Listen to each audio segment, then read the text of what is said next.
Latest technology courses, best infrastructure మరియు అద్భుతమైన placements. Engineering లో మీ best choice Avian institute of engineering and technology, Ibrahimpatnam. ఈ రోజు వరకు నేను తీసుకున్న మాక్సిమం రెమ్యూనరేషన్ అంతా అంటే 5 లక్షలు. కానీ అందులో పొదుపు చేశారు చూడండి సార్, సేవ్ చేసి దీన్ని గ్రో చేశారు, అది గ్రేట్ సార్. ఎంత దాచుకోవాలి సార్ సుమారుగా? మీరు ఒక బిజినెస్ మ్యాన్ కాబట్టి ఓ రూపాయి సంపాదిస్తే, ఇప్పుడు మా అలాంటి ప్రొఫెషనల్స్ ఉంటారు, లేదు ఇంకా కొంచెం ఏదైనా ఓ రూపాయిలో ఎంత దాచాలి సార్ ముందు? ఎంత దాచుకోవాలంటే 100 రూపాయలు జీతం సంపాదించుకునేవాడైనా సరే 10 రూపాయల 15 రూపాయలు రాగానే ముందు తీసుకెళ్ళి ఆ డబ్బాలో వేసేయాలి. ఆ మిగిలిన 80 ఖర్చు పెట్టుకోవాలి. 100 పెట్టామనుకోండి, 100 ఖర్చు అయిపోవడం కాబట్టి ఇంకో 200 అప్పు కూడా చేస్తాం. అది చేయకూడదు. నేను ఉన్నా లేకపోయినా, తినకపోయినా ఈ 20 రూపాయలు, ఈ 20% తీసుకెళ్ళి నేను పక్కన వేయాల్సిందే అనేది స్ట్రిక్ట్గా పెట్టుకుంటే ఈజీగా పైకి రాగలుగుతాం. ఈజీగా అంటే వేస్ట్ అవ్వకుండా ఉన్నంతలో జాగ్రత్త చేసుకుంటాం. ఆ వచ్చిన దాన్ని మళ్ళీ అదిగో ఆ ఫ్రెండ్ అడిగాడు, లేకపోతే వీళ్ళు అడిగారు, ఈ ఆడేదో మందు తాగుతా ఏదో అప్పు అడిగాడు, ఇవన్నీ ఇవ్వకూడదు, జాగ్రత్త పడాలి. అండ్ ఇంకోటి సార్, క్రెడిట్ కార్డు ఉండడం మంచిదంటారా ఒక వ్యాపారవేత్తగా? క్రెడిట్ కార్డు ఉండటం అనేది డెఫినెట్గా ఇప్పుడు అవకాశాలు చాలా ఉంటాయి. అవకాశాలను సద్వినియోగం చేసుకునే వాళ్ళందరికీ ఉపయోగపడతాయి, దుర్వినియోగం చేసుకునే వాళ్ళకి అందరికీ కూడా ఇది అవుతుంది. మీరు అమెరికా లాంటి దేశంలోకి వెళ్ళి చూస్తే క్రెడిట్ కార్డు అని ప్రతి దగ్గర క్రెడిట్ కార్డు, డబ్బు డీలింగ్ ఉండదు అసలు. అవును, పెట్రోల్ కొడుచుకున్నా క్రెడిట్ కార్డే పెడతారు, షాపింగ్కి వెళ్ళినా కూడా క్రెడిట్ కార్డు ఇస్తారు, అన్ని చోట్ల ఇదే. ఇక పండగలు వచ్చాయి, క్రిస్మస్ లాంటి పండగలు వచ్చాయంటే అసలు ఎన్ని కొట్టేస్తారో చెప్పడానికి లేదు. అవసరం ఉన్నాయి లేని అన్నీ కూడా. ఆ రోజు జేబులో డబ్బులు ఉండక్కర్లా, క్రెడిట్ కార్డు తీసి ఇస్తారు, వాడు దాంట్లో పెడతాడు, ఇచ్చేస్తాడు. అది ఆ క్రెడిట్ కార్డు అప్పులు తీర్చడానికి మళ్ళీ బోల్డెన్ అప్పులు చేసే సందర్భం అదే కదా. క్రెడిట్ కార్డు ఏంటంటే అవసరానికి జేబులో డబ్బు కాకుండా ఇది కూడా ఒక కరెన్సీయే. పేపర్ కరెన్సీ కంటే కూడా ఇది ఒక, కానీ అది హద్దుకు మించి ఖర్చు పెట్టడానికి కాదు. అంతే కదా, అదే అది ఉంది కదా. కన్వీనియన్స్. రేపు చూసుకుందాలే, వచ్చే నెల కడదాంలే అని అనుకుంటే అప్పు చేయడం చాలా తేలిక, కానీ అప్పు తీర్చడంలో సేవ్ చేసుకోవడం అనేది చాలా కష్టం. అది తెలుసుకోవాలి. స్టాక్ మార్కెట్లో డబ్బులు పెట్టచ్చా సార్? ఇవన్నీ మౌలిక సూత్రాలు. అసలు పెట్టండి, నాకు దాని మీద నమ్మకం లేదు. స్టాక్ మార్కెట్లో మీరు ఎప్పుడు భూమినే నమ్ముకున్నారు, లేదంటే వెంచర్స్ ఏదైనా వెంచర్ ఉంటే దానిలో పెట్టారు? నేను పార్లమెంట్లో కూడా మాట్లాడేటప్పుడు ఒక కథ చెప్పాను. ఒక రోజున ఒక వ్యాపారి వచ్చాడు పల్లెటూరులోకి. వచ్చేసి మీ ఊళ్ళో కోతులు ఉన్నాయని తెలిసింది, కోతులు కొంటాను నేను, కోతికి 10,000 చొప్పున ఇస్తాను అన్నాడు. ఊళ్ళో వాళ్ళందరూ పిచ్చాడు చూసి ఈడేంటి కోతులు కొనుక్కోవటం ఏంటి, కోతికి 10,000 ఇవ్వటం ఏంటి అని అందరూ చూశారు. ఎవరో కొంతమంది ఈడేదో 10,000 ఇస్తున్నాడు కదని చెప్పి 4 కోతులు 10 కోతులు తీసుకెళ్ళి వాడికి ఇస్తే అందరికీ 10,000 ఇచ్చాడు. వెళ్ళిపోయాడు. వాడు వెళ్ళిపోయిన తర్వాత నిజంగా కోతికి 10,000 ఇచ్చారా అంటే ఇచ్చాడని నేను చూపించాడు. ఈసారి మనం జాగ్రత్త పడాలి అనుకొని నెక్స్ట్ టైం వాడు ఇంకో నెలలో వచ్చాడు. మళ్ళీ ఈసారి 15,000 ఇస్తానన్నాడు కోతికి. అందరూ ఎగబడ్డారు. ఓ 50% మనుషులు ఎగబట్టారు, కోతులు తీసుకొచ్చారు, ఇచ్చారు. మూడోసారి వచ్చాడు, 25,000 ఇస్తా, నాకు కోతులు కావాలి అన్నాడు. అప్పటికి అయిపోయినాయి కోతులన్నీ. ఊళ్ళో ఉన్న కోతులన్నీ అంత ముందే కొనేసి తీసుకెళ్ళిపోయాడు. ఎక్కడ కోతులు లేవు. 25,000 ఇస్తానంటాడు. పక్క ఊళ్ళోకి వెళ్తే 20,000కి దొరుకుతున్నాయి.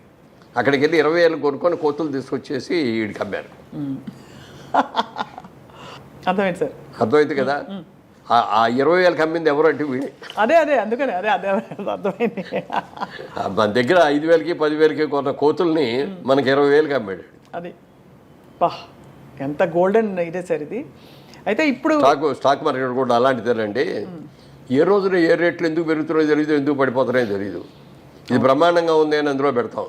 అంటే ఏదైనా డబ్బు సంపాదించడానికి కష్టపడి సేవ్ చేసుకుందానికి ఉన్న విలువ ఇది ఆర్టిఫిషియల్గా ఏదో పెట్టుబడి పెట్టేసి ఊరినే వచ్చేసింది. ఒక లాటరీ వచ్చింది అని అంటే దాంట్లో కూడా వచ్చినప్పుడు బాగానే ఉంటుంది, సంతోషంగానే ఉంటుంది.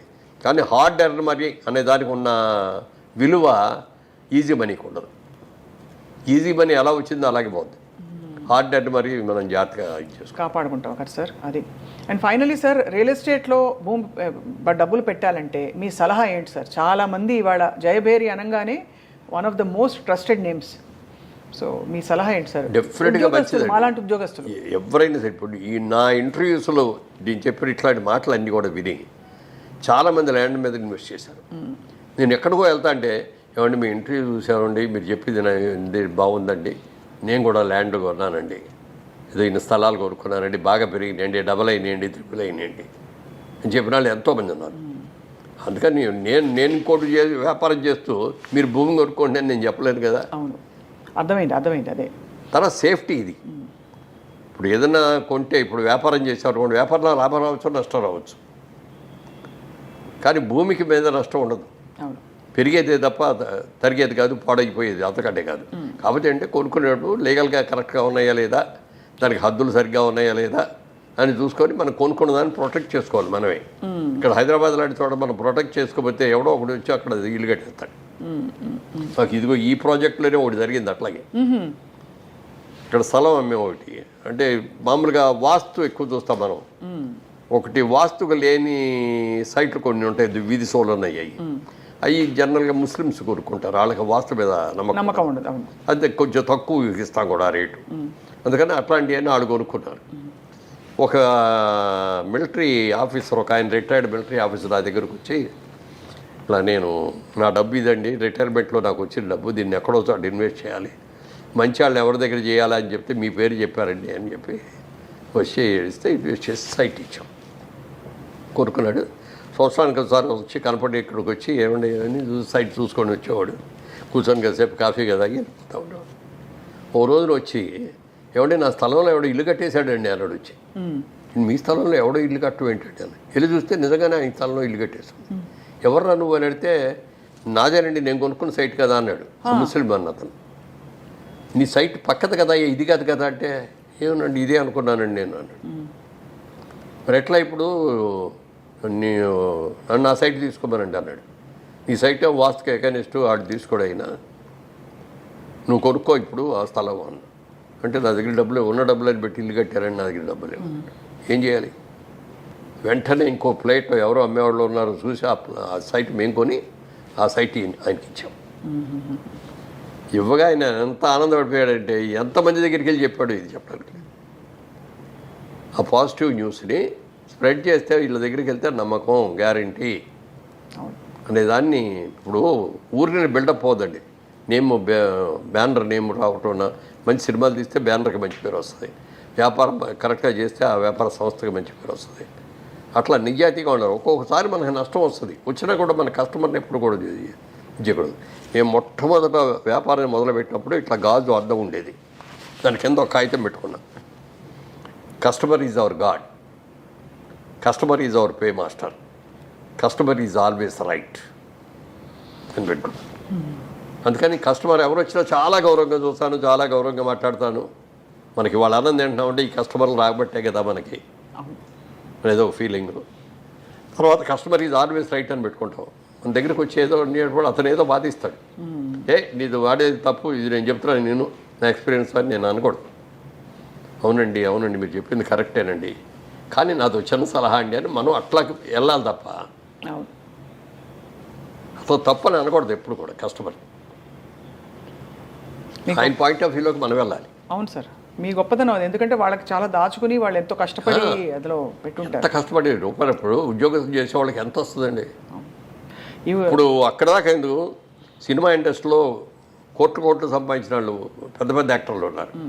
వాళ్ళు ఇలాగ విచ్చలవిడిగా ఖర్చు పెట్టడం మూలంగా కానీ, వాళ్ళ పిల్లలు సరిగ్గా ఉండకపోవడం మూలంగా కానీ చాలా నాశనమైన కుటుంబాలు ఉన్నాయి. అదే మా సినిమాలో మేకప్ వాళ్ళు కానీ, కాస్ట్యూమ్ డిపార్ట్మెంట్ కానీ, కెమెరా డిపార్ట్మెంట్లో ఉన్నవాళ్ళు కానీ, లైట్ బాయ్స్ కానీ, వీళ్ళలో చాలామంది వచ్చిన డబ్బులు జాగ్రత్తగా దాచుకొని పిల్లల్ని చక్కగా చదివించుకొని ఇవాళ రోజున వాళ్ళు హ్యాపీగా వాళ్ళు ఇల్లు వాళ్ళు కట్టుకొని పిల్లలతో ఆనందంగా ఉంటే చూస్తుంటే ఎంత గర్వంగా, ఎంత ఆనందంగా అనిపిస్తుంది చదివి.